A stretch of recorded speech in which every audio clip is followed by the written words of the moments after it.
So the 5 biggest myths for weight loss. So what's number 1? Number 1, not every diet is for every person. So, you might be, you probably get asked a lot of times from women or from guys, they need to lose weight. Their goal is they want to do it in 6 weeks. They've got a vacation or something coming up. And, maybe you've got a guy come and he's eating like 1,200 calories.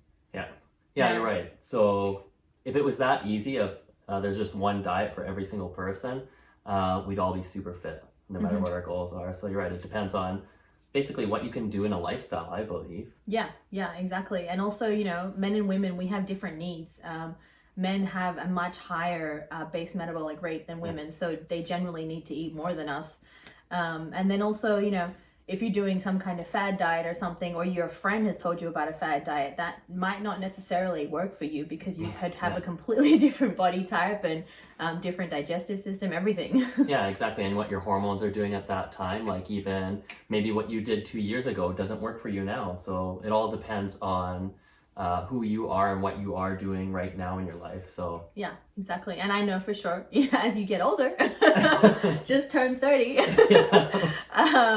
your metabolism does definitely start to slow down, and you have to change it up. You've got to train harder than you did before, be more careful and selective with what you eat. And and obviously that might not work for someone that's like 21. Yeah, exactly. So if you're 16, 19, whatever, you might be able to eat anything you want. Doesn't mean you're healthy. You just maybe might not be putting on the body fat at that time. And typically most people are coming to us because they want to lose body fat. Exactly. Yeah. So myth number 2, this is a big one that keeps getting asked by lots of people that come to see me, is the low carb diet.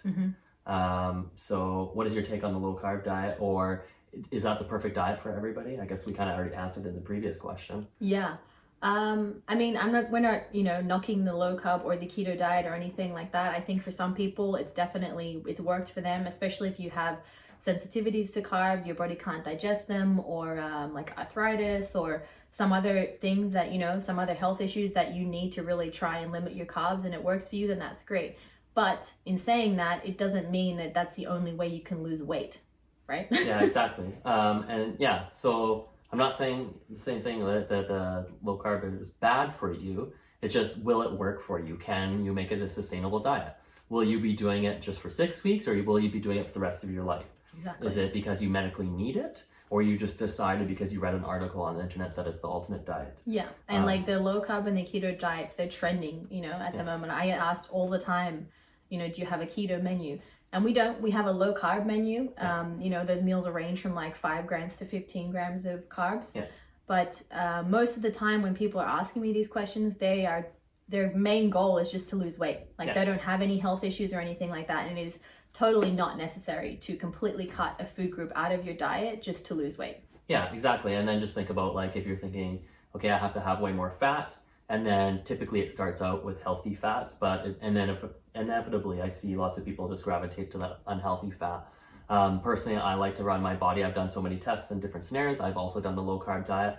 What works for me that I really like is having a good combination of high protein, some fats, and right now I'm trying to have higher carbs in my diet just because I work out a lot. So I personally feel better on that right now. Me too. Yeah, I think I tried keto a couple years ago. I tried it for 3 days. Okay, I lasted a little bit longer. I tried it for a month, but then it started to get unhealthy fats. So it started with avocados, and then so far, then it's like bacon, cookies, and Yeah, I just was really grumpy. I didn't enjoy training. I didn't really want to do anything, and I was just like, this is definitely not for me. Yeah, exactly. So lots of times when we're advising our clients, we're trying to rev up their metabolism. Yeah. For both of us, and we're trying to figure out how much carbs we can healthily put into their body, how much fat healthy we can put into the body, and protein, instead of the alternative. If you lower something, then typically most people's mentality is I lower a little bit of everything, and then you're kind of starving yourself, and we definitely don't want you to starve yourself. Exactly. Yeah. We have another myth. Do you need snacks in between meals? Now, I think this kind of comes down to personal choice. Yeah. I generally eat 1,600 to 2,000 calories per day. I'm not super strict about tracking them as well because I'm kind of happy with where my body is right now. But there might be some days where I'll only eat 2 meals and I'll have really calorie dense food. And I also will structure it around my workouts so that I get the most out of my workouts. But then there might be other days where I only have something small, and then, you know, I'm on the go or something and I need to have a snack. So I might have a protein shake or a protein bar or whatever. So I just think it really comes down to personal preference. Yeah, you're 100% right. And I believe the same thing. And most of the time I eat 1 or 2 big meals. So I might have one massive meal, and then I might have a snack or a bigger meal right around workout. So it really depends when my workout is, what I'm doing that day. If my workout's near the end of the day and I still didn't eat all day and maybe I'm fasting, then I would have all my meals like back to back to back. Yeah, exactly. And I like that for me because I don't have to think about, oh, I need to stop for lunch, I need to have breakfast, and now I need to have a snack, plan all my snacks and everything. But if you're feeling dizzy or lightheaded by skipping those meals, maybe that's not right for you right at that moment. You have to think what works for you and your lifestyle.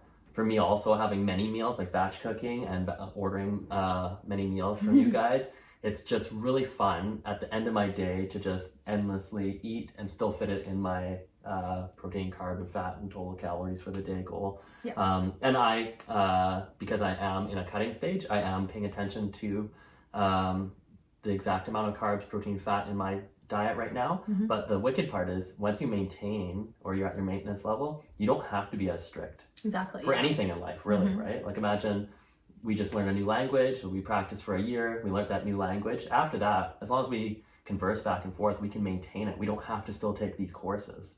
So it's kind of training your body. You're saying that roughly you can just eyeball anything and be like, okay, I know that's that amount of fat usually. And then also once you when you find a happy medium with your body, you can eventually start increasing the amount that you eat, and you don't really put on any weight. You know, like reverse dieting. Which I love doing because then you can eat more food. That's my favorite, and I already have mine planned from. I started this over 6 weeks ago, and I have it planned all the way till May, where I will be keep increasing the carbs and protein and fat in my diet, and that's the super fun part. The other part actually wasn't that bad. Actually, it's just more so your mentality, because most people think you have to starve yourself. Yeah, exactly. So the next biggest question that I get, or people try to convince me of, is to out-train a bad diet. So you cannot out-train a bad diet. No, most definitely so many people come to me and my training team, and they try really hard to out-train a bad diet. And yes, it'll be far better than not moving at all, far better. But it's so easy to put in those extra calories. You were sharing a story about Cinnabon or Oh yeah. When I was in America, I had a Cinnabon one night, and it was amazing. It was the best thing, but it had 800 calories in it, and I was like, that's pretty much half of my day, like in one Cinnabon, and it didn't even fill me up. It did nothing. So imagine you're trying to get full and you weren't aware that's in there. Maybe you had 2, and then maybe you already had all your other meals for the day. And then you do that slowly, maybe every few days, not every day. And then over the course of 6 months, you're like, oh, I put on 6 pounds of fat, not muscle. And you're like, what happened? That's like also banana bread. I actually used to work with a girl, and she would have banana bread every single morning with her coffee. And then she's like, I started gaining weight, and I was like, probably the banana bread. You could probably cut the banana bread out. And she's like, but it's healthy. It's bananas. It's cake. But if you do want healthy banana bread, Movement Foods offers healthy banana bread. It is one of my favorites. I usually order, and I usually have 2 packages of them a day. They're great. My calories are a little bit higher, but it actually still fits within my macros, and I don't feel bad. I even also throw grass-fed butter on top of that, but it still fits my goals because I need more fat to help me with my normal hormones and everything like that. So I think one slice, it has 200 calories, and I can't remember how much protein, 15 grams. Yeah, it's a ridiculous amount. And it's actually good tasting. Because I have a sweet tooth, and I've been trying to research and find food like this for a long time. And honestly, I think years ago whenever we first met, that's one of the first things that hooked me. I was like, okay, banana bread, I love it. Let's see. And then I tried all the other meals, and everything else has been amazing too. But for sure, I order at least 10 of them a week. And you've got the nail on the head. It's like you toast it and you add a little bit of butter, and it's it's insane. Really good. Basically you can't out-train a bad diet. Okay, the next one that we have is, can you overeat healthy food? And the answer is definitely you can. If you're, there are tons of healthy foods out there, like avocados, almonds, most nuts actually, peanut butter, like 1 tablespoon of peanut butter has like 90 calories. So, I mean, I could probably eat 3. I could just eat the whole in one go. I could eat the whole container. That's why actually I don't have peanut butter in the house. Really? Yeah, because like I'll be like, okay, I'll have some, and I leave it in the fridge. I'm like, I'll just have a tablespoon, and then another hour, another tablespoon, and then another hour, and I'm like, oh my god. And then if I allowed myself, I would have the whole thing. So yes, easily. Yeah. Same thing with avocados, because they taste delicious. You mash up a whole one. Yeah, guacamole. Before you know it, you had 3. Yeah, exactly. I could easily eat 3 avocados in guacamole. Yeah, and it's not super filling either, because it's super tiny. Same thing with the peanut butter. It's not super filling. Mm-hmm. And if you're used to having like large volume items, so basically it's extremely easy to overeat. Also, healthy food. Yeah. Yes, it's far better overeating healthy food than just junk food, but overeating anything really isn't a good idea for most people. Yeah. It's like you need to know where your body's at, and you need to think that you're eating to fuel your body to get the best out of whatever it is that you're doing, like whether it's for your workouts or just your day-to-day routine, Yeah. Yeah, and you might be doing it, like maybe you overeat today, but then tomorrow maybe you have a little bit less. So really, on average, it's kind of what you put in your body throughout the week, what you put in your body throughout the month, and the consistency throughout it. It's just lots of people are just mindless, and we kind of do whatever. So we have no clue what's going into our body. Mm-hmm. So exactly, yeah. I'm for just being aware of what's going in your body. You don't have to be as hardcore as I'm being right now and monitor everything, like the carbs, protein, fat, and I weigh out everything right now. Mm-hmm. But I'm aiming to get to my goal faster. So my goal is in 6 weeks to lose 10 pounds. Of 99% is going to be fat, and then there will be some muscle, because when you lose weight, but it's calculated. Whereas most people I hear do this and then they starve themselves, and most of it is muscle, and it's ridiculously hard to put on muscle. Yes, it is. So you don't want to kill that. Yeah, that's right. Yeah, I agree. So those are our 5 myths. If you have any more ideas or anything you want us to bust, comment below. You can find Emma and Movement Foods at movementfoods.com. Yes. You can find me at turnfit.ca. And we're both open to helping you as much as physically possible. So we love questions, and we'll be around to answer them. Yeah, happy to help. Cheers. Cheers.